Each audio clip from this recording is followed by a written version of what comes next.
कैलाश पर्वत एक ऐसी जगह है जहां पर नासा के वैज्ञानिकों ने हार मान ली। चीन ने अपने कई वैज्ञानिकों की टीम वहां पर रिसर्च करने के लिए भेजी, लेकिन उन्हें भी कुछ भी हाथ नहीं लगा। यहां तक कि रूस के वैज्ञानिक भी कई सालों तक वहां पर रिसर्च करते रहे, लेकिन आखिरकार वहां का रहस्य वो भी नहीं सुलझा पाए। दुनिया के कई बड़े बड़े एक्सपर्ट, कई पर्वतारोही आते रहे और जाते रहे, लेकिन हाथ कुछ भी नहीं लगा।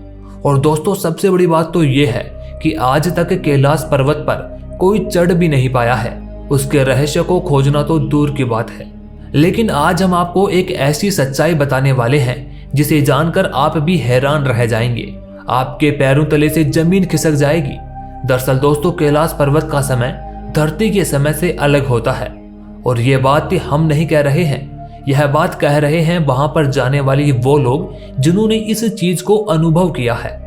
उन लोगों का कहना है कि इस पर्वत की तलहटी में वहां का एक दिन यहाँ के एक महीने के बराबर होता है। यानी अगर आप वहां पर सुबह जाते हैं और अगर शाम तक रहते हैं तो आप वहां पर धरती के हिसाब से एक महीना गुजार चुके हैं। तो दोस्तों, बारी बारी से हम आपको एक एक सबूत यहाँ पर देते जाएंगे और उसके बाद आप खुद ही यह सोचना क्या वाकई में वहां पर धरती के समय से अलग समय चलता है। दोस्तों, विज्ञान की भाषा में इस चीज को फास्ट एजिंग कहा जाता है। फास्ट एजिंग का मतलब होता है कि हमारी तेज आयु वृद्धि हो रही है। इसे इस तरह से समझ लीजिए कि यदि सामान्य दिनों में हमारे नाखूनों को एक महीने में धरती पर 4 बार काटना पड़ता है, तो हमें वहां पर एक दिन में ही नाखूनों को 4 बार काटना होगा। यानी कि वो एक दिन में ही एक महीने के बराबर बढ़ जाएंगे। और वैसे ही हमारे शरीर की उम्र भी एक महीने के बराबर बढ़ जाएगी। तो सबसे पहले बात करते हैं रूस के वैज्ञानिकों की। कहा जाता है कि कैलाश पर्वत पर अब तक अगर किसी ने सबसे ज्यादा रिसर्च की है तो वो रसिया के लोगों ने ही की है। दरअसल रसिया के वैज्ञानिक यहाँ की आध्यात्मिक और अलौकिक शक्तियों का रहस्य का पता लगाना चाहते हैं और इसी चीज के लिए वो यहाँ पर रहने का भारी भरकम जोखिम उठाने के लिए भी हमेशा तैयार रहते हैं। रसिया के लोगों के अनुभव बताते हैं कि कैलाश पर्वत की तलहटी में एजिंग की प्रक्रिया बहुत ही तेजी से होने लगती है। इन वैज्ञानिकों ने यहाँ पर बिताए समय के अनुसार बताया कि उनका एक दिन एक महीने के बराबर गुजरा। उनके हाथ, उनके पैर के नाखून और बाल अत्यधिक तेजी से बढ़ने लगे। उनका कहना है कि सुबह क्लीन सेव रहे आदमी की रात तक अच्छी खासी दाढ़ी निकल आती थी।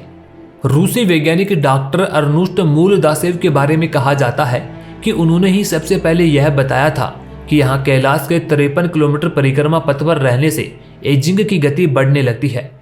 कैलाश की चोटी को वे 800 मीटर ऊंचा हाउस ऑफ हैप्पी स्टोन कहते हैं।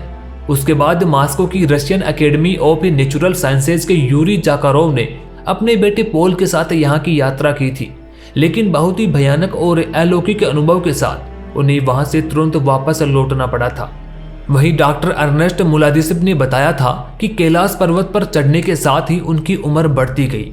उन्होंने एक बार एक साइबेरियाई पर्वतारोही को भी ये बताया था कि कुछ लोग कैलाश पर्वत पर चढ़ रहे थे और जब वह एक निश्चित बिंदु तक पहुंच गए, उसके बाद वो अचानक से बूढ़े दिखाई देने लगे और उसके 1 साल बाद ही उन लोगों की मौत हो जाती है। अर्नेस्ट मुलादिसिव भूविज्ञान, भौतिकी के विशेषज्ञ और इतिहासकार के साथ अपना दल लेकर कैलाश पर्वत के पास कई महीने तक रहे थे। उनके दल ने कई तिब्बती लामाओं से मुलाकात भी की थी।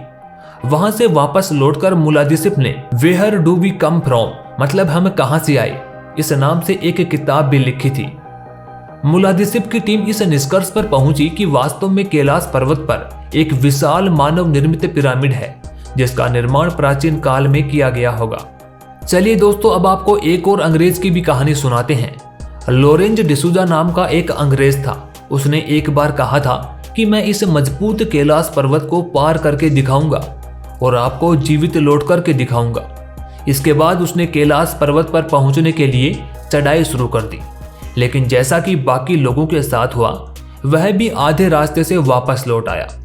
हालांकि जब उसने अपने उन अनुभवों के बारे में लोगों को बताया तो उसकी बातों को सुनकर के सभी लोग हैरान रह गए थे।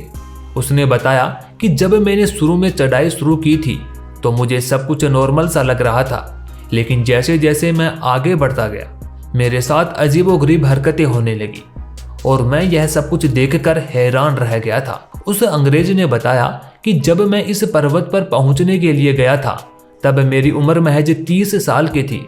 मेरे सिर के बाल बिल्कुल काले थे, जैसे एक युवा लड़के के होते हैं।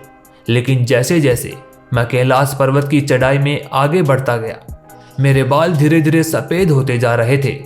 मेरे हाथों पर झुर्रियाँ दिखने लगी थी, जैसे बुढ़ापे में नजर आती हैं। और मैंने अपने शरीर को देखकर यह स्वीकार कर लिया कि मेरा शरीर अब युवा अवस्था से काफ़ी आगे के वर्षों में आगे बढ़ चुका है। दोस्तों, उस अंग्रेज ने बताया कि जब मैंने इस अनुभव को महसूस किया तो मैं बेहद ज़्यादा परेशान हो गया था, चिंतित हो गया था, और आखिरकार मैंने कैलाश पर्वत पर आगे चढ़ने के अपने लक्ष्य को त्याग दिया और आखिरकार वह लौट करके वापस आ गया। दोस्तों, ऐसे ही एक बार चीन ने दुनिया के सबसे धुरंधर क्लाइंबर्स की एक टीम को कैलाश पर्वत पर चढ़ने के लिए तैयार किया। कहते हैं कि इस टीम में एक ब्रिटिश, एक अमेरिकन और 2 रशिया के लोग थे। इन 4 लोगों की टीम ने यह योजना बनाई थी कि हम कैलाश के ठीक नीचे बने हुए जलाधारी तक जाएंगे और वहां पर अपना कैंप बनाएंगे। दोस्तों, ये टीम पूरी योजना बना करके कैलाश पर्वत की ओर आगे बढ़ गई। ये सभी एक्सपर्ट पर्वतारोही थे जो काफी आगे तक आगे बढ़ते गए, लेकिन जैसे ही एक सप्ताह बीता उनका कुछ भी अता पता नहीं चला। चीन ने दूसरे लोगों की टीम भी इनकी खोज करने के लिए भेजी, लेकिन वो टीम भी खाली हाथ वापस आ गई। लेकिन अचानक से क्या होता है कि वो एक सप्ताह बाद वापस लौट आते हैं, लेकिन उन्हें देखकर हर कोई उन्हें पहचानने से इनकार कर देता है, क्योंकि उनका हुलिया एकदम बदल चुका था। आंखें अंदर की ओर धंस चुकी थी। एक सप्ताह के अंदर ही उनकी दाढ़ी और बाल हद से ज्यादा बढ़ गए थे। उनके अंदर की सारी कमजोरी साफ साफ नजर आ रही थी। ऐसा लग रहा था कि मात्र 10 दिन के अंदर ही वो कई महीने आगे की यात्रा कर चुके थे, यानी वो वक्त से आगे निकल चुके थे। कुछ लोगों का तो ये भी दावा था कि वो कई साल आगे की यात्रा कर चुके थे। उन्हें इस कमजोर अवस्था में जब अस्पताल ले जाया गया तो वो दिग्भ्रमित अवस्था में थे और कुछ दिनों के बाद ही उन चारों ने दम तोड़ दिया। दोस्तों, दुनिया के कई बड़े बड़े वैज्ञानिकों ने इस बात को स्वीकार किया है कि कैलाश पर्वत पर चढ़ना मुश्किल ही नहीं बल्कि असंभव है।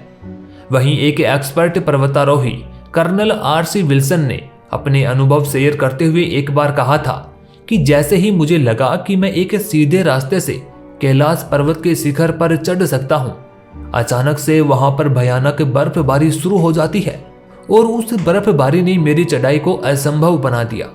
वहीं रूस के भी एक पर्वतारोही सर्गेई सिटियाकोव ने अपना अनुभव शेयर करते हुए ये कहा था कि मैं जब भी उस पर्वत के बिल्कुल पास पहुंचा तो अचानक से मेरे दिल की धड़कनें तेज हो गई थी। मुझे पूरे शरीर में कमजोरी महसूस होने लगती है और उसके बाद मैंने ऊपर चढ़ने की इच्छा का त्याग कर दिया और जैसे जैसे मैं नीचे आता गया मेरा मन हल्का होता गया, मेरे दिल की धड़कनें सामान्य होती गई। दोस्तों, कैलाश पर्वत पर आखिरी बार चढ़ने की कोशिश 19 साल पहले 2001 में चीन के द्वारा की गई थी, जब चाइना ने स्पेन की एक टीम को इसके लिए तैयार किया और कैलाश पर चढ़ने की एक योजना बनाई। हालांकि वे भी कामयाब नहीं हो सके और उसके बाद आज तक कैलाश पर दोबारा से चढ़ने की कोई भी कोशिश नहीं की गई है। दोस्तों, कहते हैं कि सन 1928 में एक बौद्ध भिक्षु मिलारेपा अकेले ऐसे इंसान हैं जो कैलाश पर्वत की तलहटी में जाने और उस पर चढ़ने में सफल रहे थे, किंतु इस योगी के इस बात के कोई सबूत नहीं थे या फिर वो खुद ही सबूत पेश नहीं करना चाहता था। इसलिए यह भी एक रहस्य है कि उन्होंने वहां पर कदम रखा था या फिर वह कुछ बताना नहीं चाहता था। तो दोस्तों, आपके सामने हमने इतने सारे सबूत रखे हैं, उसके बाद आप खुद ही यह सोचिए कि क्या वहां पर अलग समय की दुनिया होती है या फिर यह महज एक अफवाह है कि वहां पर फास्ट एजिंग होती है। लेकिन दोस्तों, ये बात तो सच है कि आज तक कोई भी इस पर्वत पर चढ़ नहीं पाया है और अगर किसी ने कोशिश की है तो वो किसी न किसी कारण से वापस लौट आया है। और यह भी पाया गया है कि जो पर्वतारोही आगे तक चले गए थे, जब वो वापस आए थे तो उनके नाखून, उनके शरीर के कई हिस्से, उनके शरीर के बाल और उनकी दाढ़ी काफी ज्यादा बढ़ चुकी थी। खैर दोस्तों, इस बारे में आपके क्या विचार हैं ये हमें कमेंट बॉक्स में जरूर बताएं। अगर वीडियो अच्छी लगी तो इसे एक लाइक और एक शेयर जरूर कर दें। ऐसी और वीडियोस देखने के लिए चैनल को सब्सक्राइब जरूर करें।